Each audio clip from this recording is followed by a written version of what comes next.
ಆ, ಹಾಗೆ ಇನ್ನೊಬ್ರು ಸ್ನೇಹಿತರ ಬಗ್ಗೆನೇ ಹೇಳಬೇಕು. 8 ವರ್ಷದಿಂದ ನಾವು ಭರ್ಜರಿ ಚಿತ್ರ ಒಟ್ಟಿಗೆ ಮಾಡಿದ್ವಿ. ಈ ಕತೆ ಕೇಳಿದ ತಕ್ಷಣ ನಾನು ಇಮ್ಮಿಡಿಯೇಟ್ ಆಗಿ, ನಾವು ಯೂಶಲಿ ಟಚಲ್ಲಿ ಇರ್ತಿದ್ವಿ, ಏನಾದರೂ ಸಿನಿಮಾ ರಿಲೀಸ್ ಆದ್ರೂ ಏನಾದ್ರೂ ರಿವ್ಯೂಸ್ ಎಕ್ಸ್ಚೇಂಜ್ ಮಾಡೋದು ಅದೆಲ್ಲ ಇರ್ತಿತ್ತು. ಈ ಚಿತ್ರ ಕತೆ ಕೇಳಿದ ತಕ್ಷಣ ನಮ್ಮ ಡೈರೆಕ್ಟರ್ ಜೊತೆ ಮಾತಾಡಿ ನಾನು ರಚಿತಾ ಅವ್ರಿಗೆ ಕಾಲ್ ಮಾಡಿ, ಹೆಂಗಿದೆ ಡೇಟ್ಸು? ಅದೇ ಫುಲ್ ಟೈಟ್ ಆಗಿದೆ ಅಂದರೆ, ಸ್ವಲ್ಪ ಫ್ರೀ ಮಾಡಿಕೊಂಡು ನಾವು ಒಂಚೂರು ಡೇಟ್ಸ್ ಕೊಡಬೇಕು. ಏನು ಕತೆ, ಯಾರು, ಏನು, ಯಾವ ಪ್ರೊಡಕ್ಷನ್ ಹೌಸು, ಏನು ಸ್ಟೋರಿ, ಏನು ಕೇಳಿದೆ ಡೆಫಿನೆಟ್ಲಿ ವಿಲ್ ವರ್ಕ್. ಯಾರು ಹೇಳಿದ್ರು ಅಂತ ಆಮೇಲೆ ಸೆಕೆಂಡ್ ಕ್ವಶನ್ ನಾನು ಹೇಳಿದೆ, ನಿಜವಾಗ್ಲೂ ಓಕೆ, ಫ್ರೆಂಡ್ಶಿಪ್ ಎಲ್ಲ ಓಕೆ, ವಿಷಯ ಇರೋದು ಬಟ್ ಕತೆ ಒಂದ್ಸರಿ ಕೇಳಿದ್ರೆ ನನಗೂ ಒಂಚೂರು ಕಾನ್ಫಿಡೆನ್ಸ್ ಬರುತ್ತೆ ಅಂದಿದ ತಕ್ಷಣ ಇಮ್ಮಿಡಿಯೇಟ್ ಆಗಿ ವೆರಿ ನೆಕ್ಸ್ಟ್ ಡೇ ಕತೆ ಕೇಳಿದ್ರು. ಡೈರೆಕ್ಟರ್ ಹೋಗಿ ಕತೆ ಕೇಳಿದ ತಕ್ಷಣ, madam definitely I am doing this movie, but ನೀನು ಹೆಂಗೆ ಈ ಪಾತ್ರವನ್ನು ಒಪ್ಕೊಂಡೆ, ನಾವು ಹೆಂಗೆ ಮಾಡೋದು ಈ ಪಾತ್ರನ ಅಂತ. ಯಾಕೆಂದರೆ ತುಂಬಾ ಯೂನಿಕ್ ಸಬ್ಜೆಕ್ಟು. ನಿಮ್ಗೆಲ್ಲರಿಗೂ ಉತ್ತರ ಕರ್ನಾಟಕ ಭಾಷೆಯಲ್ಲೇ ಇಡೀ ಎಂಟೈರ್ ಡೈಲಾಗ್ಸ್ ಎಲ್ಲ ಇರೋದು. ನಾನು ಫಸ್ಟ್ ಟೈಮ್ ಉತ್ತರ ಕರ್ನಾಟಕ ಶೈಲಿಯಲ್ಲಿ ಮಾತಾಡ್ತೀನಿ ಅಂದರೆ ನನಗೇನೆ ಒಂಥರ ಎಕ್ಸೈಟ್ಮೆಂಟು. ಯಾಕೆಂದರೆ ಉತ್ತರ ಕರ್ನಾಟಕ ಮಂದಿನೇ ಎಲ್ಲ ಆ್ಯಕ್ಟರ್ಸ್ಗೂ, ಇನ್ಫ್ಯಾಕ್ಟ್ ನಮಗೆ ಅಂತಾರೆ ಎಲ್ಲ ಆ್ಯಕ್ಟರ್ಸ್ಗೂ ಒಂದು ಪ್ರೋತ್ಸಾಹ, ಬೆಂಬಲ ಅಂತೆಲ್ಲ ಫಸ್ಟ್ ಮುಂದೆ ಬರೋದೇ ಉತ್ತರ ಕರ್ನಾಟಕ ಮಂದಿ. ನಾನು ಯಾವಾಗಲೂ ಹೇಳ್ತಾ ಇರ್ತೀನಿ. ಸೊ ನಮ್ಮ ಉತ್ತರ ಕರ್ನಾಟಕದ್ದು ಭಾಷೆಯಲ್ಲಿ ನಾವು ಮಾತಾಡಬೇಕು ಅಂದರೆ ನಿಜವಾಗ್ಲೂ ಹೆಮ್ಮೆ ಅನ್ಸುತ್ತೆ, ಖುಷಿ ಅನ್ಸುತ್ತೆ. ಮತ್ತೆ ಡೈಲಾಗ್ಸ್ ಕೊಟ್ಟಾಗ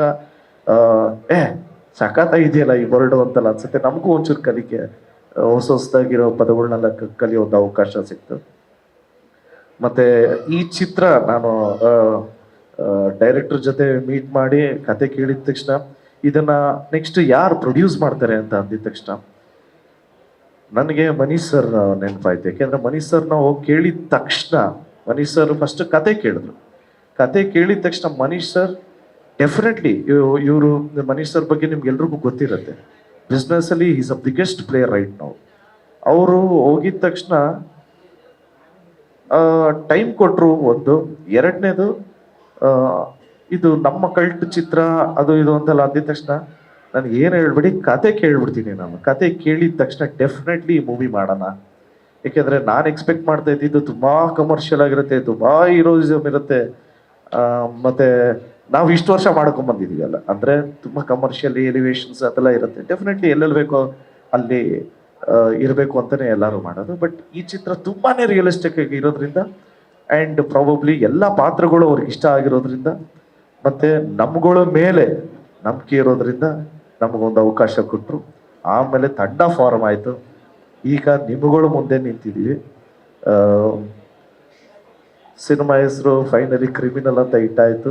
ಆ್ಯಂಡ್ ಉಲ್ಕಾ ಮ್ಯಾಮ್ನು ಅವರೂ she is been very supporting. ಯಾಕೆಂದರೆ ಏನೇ ಆದ್ರೂ ಇವರಿಬ್ಬರೇ ಡಿಸಿಷನ್ಸ್ ತಗೊಳ್ಳೋದು.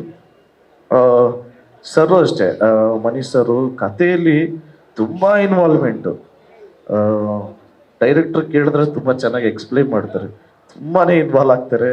ಅಂದರೆ ಆನ್ ವೆರಿ ಪಾಸಿಟಿವ್ ನೋಟಲ್ಲಿ ಹೇಳಬೇಕು ಅಂದರೆ ಹಿ ಹ್ಯಾಸ್ ಅ ವಿಷನ್. ಆ ವಿಷನ್ ಇದೆ, ಆಡಿಯನ್ಸ್ ಪಲ್ಸ್ ಏನು ಅಂತ ನಿಜಕ್ಕೂ ಅವ್ರಿಗೆ ಗೊತ್ತಿರುತ್ತೆ. ಇಲ್ಲಾಂದರೆ ಅವ್ರಿಗೆ ಇಷ್ಟು ಸಕ್ಸಸ್ ಸಿಗ್ತಾ ಇರಲಿಲ್ಲ. ಸರಿ, ಸುಮಾರು ಒಂದು 10 ತಮಿಳ್ ಮೂವೀಸ್ ಮಾಡಿದ್ದಾರೆ, ಒಂದು 15 ತೆಲುಗು ಮೂವೀಸ್ ಮಾಡಿದ್ದಾರೆ, ಸೊ ಹಿಂದಿ ಮೂವೀಸ್ ಮಾಡಿದ್ದಾರೆ, ಸಾಕಷ್ಟು ಮೂವೀಸ್ ಮಾಡಿದ್ದಾರೆ. ಸೊ ಅವ್ರು ಕೇಳಿದ ತಕ್ಷಣ ಇಷ್ಟ ಆಯಿತು ಅಂದರೆ ಎಲ್ರಿಗೂ ಒಂದು ಕಾನ್ಫಿಡೆನ್ಸ್ ಬಂತು. ಫೈನಲಿ ಮುಂದಿನ ತಿಂಗಳಿಂದ ಶೂಟಿಂಗ್ ಪ್ರಾರಂಭ ಆಗುತ್ತೆ. ಆಮೇಲೆ ತಾರಮ್ಮ ಹೇಳ್ದಂಗೆ, ಹೌದು, ಇನ್ನೊಂದು ಚಿತ್ರ ರಿಲೀಸ್ ಆಗೋದಕ್ಕಿಂತ ಮುಂಚೆ ಮುಹೂರ್ತ ಮಾಡ್ತೀರ ನಾನು ಫಸ್ಟ್ ಟೈಮ್. ಇನ್ಮೇಲೆ ಹಂಗೆ ಅಮ್ಮ, ಸಿನಿಮಾ ಮುಗಿಸಿದ ತಕ್ಷಣ ಇನ್ನೊಂದು ಸಿನಿಮಾ ಮಾಡಕ್ಕೆ ಹೋಗ್ತಾರೆ ಡೆಫಿನೆಟ್ಲಿ. ಯಾಕೆಂದರೆ ನಾನು ಹೇಳಿದ್ನಲ್ಲ, ಜೀವನ ತುಂಬ ದೊಡ್ಡ ದೊಡ್ಡ ಪಾಠಗಳನ್ನ ಹೇಳ್ಕೊಟ್ಟು ಬಿಟ್ಟಿದೆ. ಸೊ ಇನ್ನು ನಾನು ಯಾರಿಗೂ ಏನೂ ಕಾಯೋಕ್ಕೂ ಹೋಗಲ್ಲ, ಎಲ್ಲಿಗೂ ಬೈಂಡ್ ಆಗೋಕ್ಕೆ ಹೋಗಲ್ಲ, ಯಾರ ಜೊತೆನೂ ಇಂಟ್ಯಾಕ್ಟ್ ಆಗಲ್ಲ. ಕತೆ ಆಯಿತು, ಸಿನಿಮಾ ಆಯಿತು, ಕೆಲಸ ಮಾಡ್ಕೊಂಡು ಹೋಗ್ಬೇಕು. ಇಷ್ಟು ಹೇಳ್ತಾ ಲಾಸ್ಟಲ್ಲಿ ಒಂದೇ ಒಂದು ಕೇಳೋದು, ದಯವಿಟ್ಟು ಎಲ್ಲರೂ ಆಶೀರ್ವಾದ ಮಾಡಿ ಅಂತ ರಿಕ್ವೆಸ್ಟ್ ಮಾಡ್ತಾ ನಾನು ಮಾತು ಮುಗಿಸ್ತಾ ಇದ್ದೀನಿ. ಜಯ ಆಂಜನೇಯ.